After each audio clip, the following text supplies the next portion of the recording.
Good morning, I'm Taylor Wilson, and today is Thursday, April 4th, 2024. This is The Excerpt. Today, the latest from two Trump cases, plus Chef Jose Andres speaks out after the killing of aid workers from his organization, and a landmark legal test opens around Antifa. A New York judge yesterday rejected former President Donald Trump's plea to delay his upcoming criminal hush money trial until after the Supreme Court rules on his claim of presidential immunity. Trump had raised the argument in a legal filing last month, urging Judge Juan Merchan to delay the trial until after the High Court has ruled on the scope of presidential immunity in a separate Trump case dealing with federal election interference charges. But the judge said Trump raised the argument too late. The trial is set to begin on April 15th.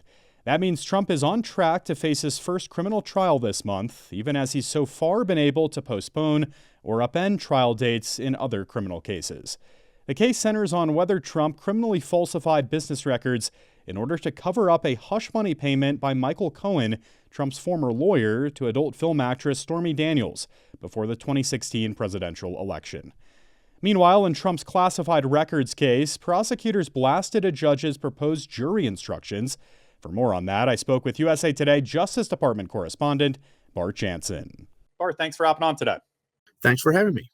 So Bart, just reset the stage for us, if you would here. What's at issue in this documents case, and what charges does Trump face? Former President Donald Trump has been charged with about 40 counts. 32 of them are basically about hoarding national security documents at Mar-a-Lago after he left the White House. And then there are a few scattered charges about obstructing justice, trying to conceal those documents because the government retrieved them during an FBI search of Mar-a-Lago. The trial is nominally scheduled to start May 20th, but that doesn't really look realistic because of all of the arguments that they're still making before trial. The latest clash between prosecutors and Trump's defense lawyers is over potential jury instructions. Yeah, so Bart, what were U.S. District Judge Aileen Cannon's proposed instructions for the jury here? U.S. District Judge Aileen Cannon asked both sides for their input on potential jury instructions for the case when it does go to trial.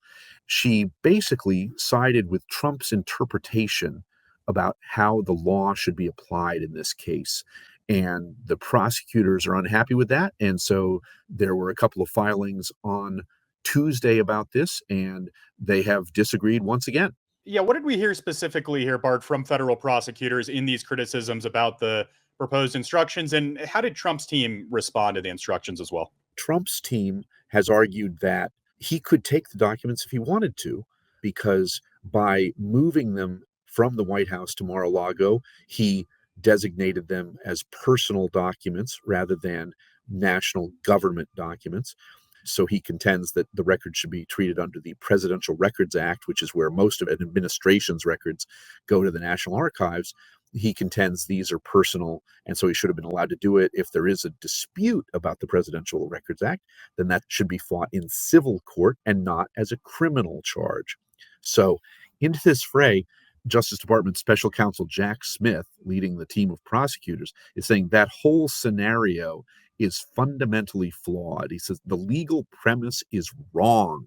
If the judge agrees with that premise, that it would distort the entire trial, they contend the Presidential Records Act should have no role in the trial at all. The thing that started this dust-up is that Judge Cannon had asked them, hey, what if I have a jury instruction that says a president has the sole authority to categorize records under the Presidential Records Act, and neither a court nor a jury is permitted to review that decision? Well, prosecutors worry that that would basically hand the entire case over to Trump's perspective. Will this jury instruction be used, or will she basically withdraw it in favor of what prosecutors have argued? Because they fear that if it is used in the trial, that they won't be able to fight it at that point. And so they've said, listen, make the decision promptly so that we can appeal to the 11th U.S. Circuit Court of Appeals, as they have some other decisions that she's made in the case. His lawyers continue to argue that the entire case misapplies the federal statute that outlaws people taking home classified documents that they use at work.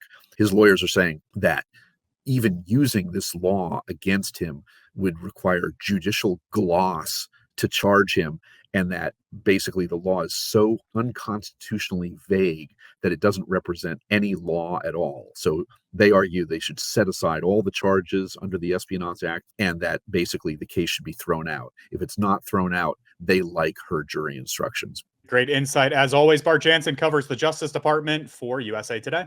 Thank you, Bart. Thanks for having me. Outrage continues to spread this week in the wake of the killing of World Central Kitchen aid workers in Gaza.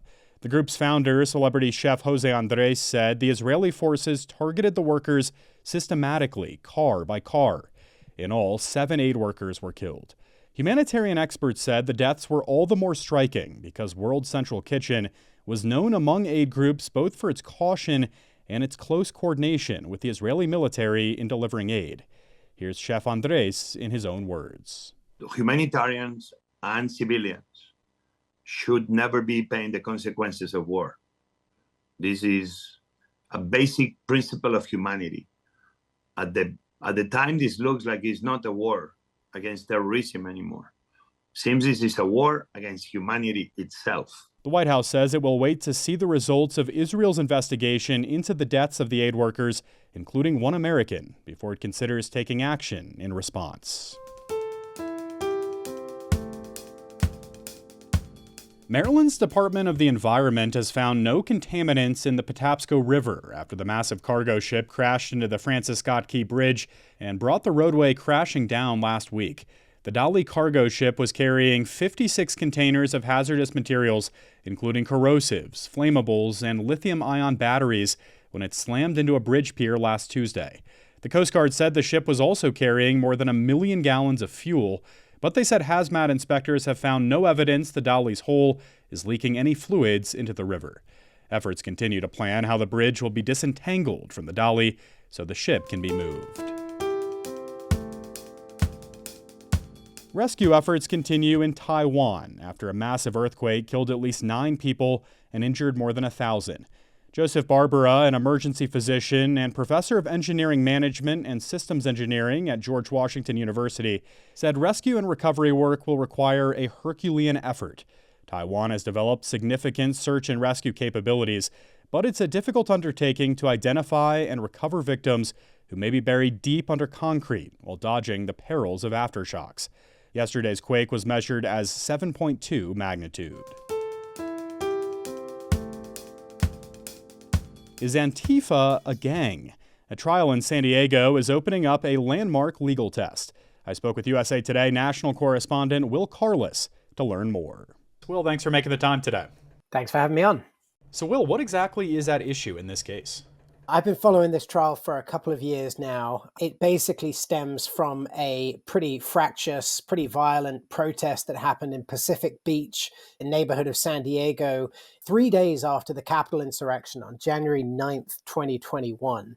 And what essentially happened was a group of sort of far-right agitators, including members of the Proud Boys and other extremist groups, converged on Pacific Beach for a protest. They were met with pretty unprecedented numbers for that town of anti-fascists, of Antifa, who were dressed in kind of all black and had face coverings, a lot of them.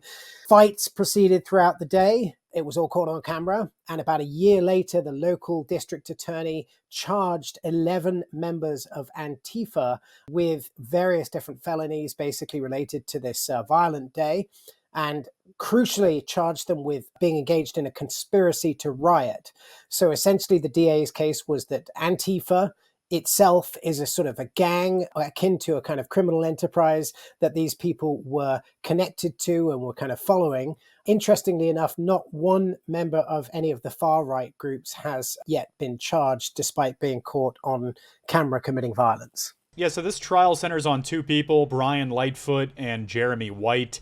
Will, what did we hear during opening arguments this week about them and what role they played in this protest? Of the 11 original defendants, 9 have since made deals with prosecutors. They've pleaded out. As far as these two, they really represent kind of different ends of the spectrum for what was done that day.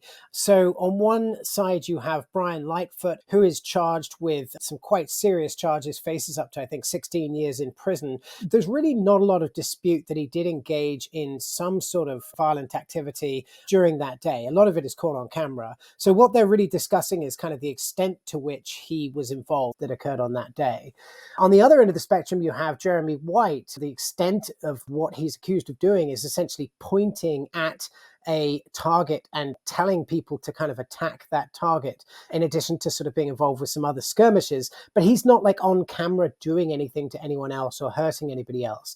So what the openers focused on was trying to distance the defendants from the various acts of violence that happened on that day, and also to counteract this claim that Antifa itself is akin to a gang. You mentioned the far-right groups, Will. Why weren't members of the Proud Boys or other groups prosecuted for similar violence? It seems like they were also involved here. Cynics will say that the DA in this case is kind of operating rather politically and has chosen to kind of go after one side. Now, this district attorney, Summer Stephan, she is a lifelong Republican who decided to leave the party for the non-partisan district attorney's race, but has a history that's quite controversial, including spreading conspiracy theories about Antifa. So there's, a lot of skepticism about whether this is politically motivated. Certainly, there are, multiple members of these groups and people who are certainly on the other side of the political equation to these anti-fascists who are very clearly caught on camera committing crimes who have never been charged. So, Will, what's next for this case and what broad impact might it have going forward? They've blocked out, I think the jurors were told something like 5 weeks for evidence and closing arguments. This is being watched really by kind of experts in this field across the country because of what it could set as a precedent. If the prosecution is able to make this argument that Antifa is a gang and that anyone who dresses up in black and goes to a protest and sort of behaves in this way is engaged in a conspiracy, then that poses all sorts of opportunities for conservative prosecutors around the country to bring similar charges. Will Carless covers extremism and emerging issues for USA Today. Thank you, Will. Thanks very much. Be sure to stay tuned to the excerpt later today when my co-host Dana Taylor sits down with USA Today consumer travel reporter Zach Wichter to discuss the latest troubles at Boeing. You can find the episode right here on this feed beginning at 4 p.m. Eastern Time. And thanks for listening to the excerpt. You can get the pod wherever you get your audio, and if you're on a smart speaker, just ask for the excerpt. I'm Taylor Wilson, back tomorrow with more of the excerpt from USA Today.